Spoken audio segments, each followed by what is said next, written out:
ഞാൻ 4 പഠിക്കുമ്പോഴാണ് എൻ്റെ വീട്ടിൽ ആദ്യമായിട്ട് ഫ്രിഡ്ജ് വാങ്ങുന്നത്. ഫ്രിഡ്ജ് വാങ്ങി അന്ന് തൊട്ട് ഞാൻ അമ്മേനോട് പറയുന്നതാണ് ഒരു ഐസ്ക്രീം ഉണ്ടാക്കി തരാൻ. അന്നൊക്കെ ഈ പാക്കറ്റിൽ ഒരു ഐസ്ക്രീമിൻ്റെ പൊടി വാങ്ങാൻ കിട്ടും.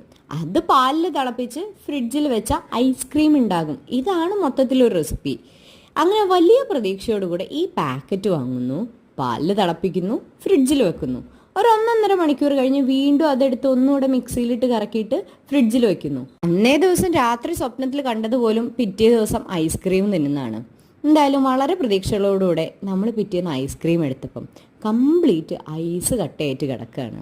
ഒന്ന് സ്കൂപ്പ് ചെയ്യാൻ പോയിട്ട് കത്തി വെച്ച് കുത്തിയാൽ പോലും അടുക്കാത്ത രീതിയിലുള്ള ഐസ്ക്രീം. കാലം എത്ര കഴിഞ്ഞാലും ഇന്നും ഐസ്ക്രീം ഉണ്ടാക്കുമ്പം ആദ്യം ഓർക്കുന്നത് ആ പാളീസായ അറ്റംപ്റ്റ് ആണ് കേട്ടോ. ഇന്ന് നല്ല മധുരമുള്ള മാങ്ങ കിട്ടിയപ്പം നല്ല വിപ്പിംഗ് ക്രീമും ചേർത്ത് അടിപൊളി ഒരു ഐസ്ക്രീം ഉണ്ടാക്കി. ഇപ്പോഴും ഓർത്തത് ആ ഫസ്റ്റ് അറ്റംപ്റ്റ് തന്നെയാണ് കേട്ടോ. നിങ്ങൾക്കും ഉണ്ടോ ഇങ്ങനെ പാളീസായിട്ടുള്ള ഐസ്ക്രീം ഓർമ്മകൾ?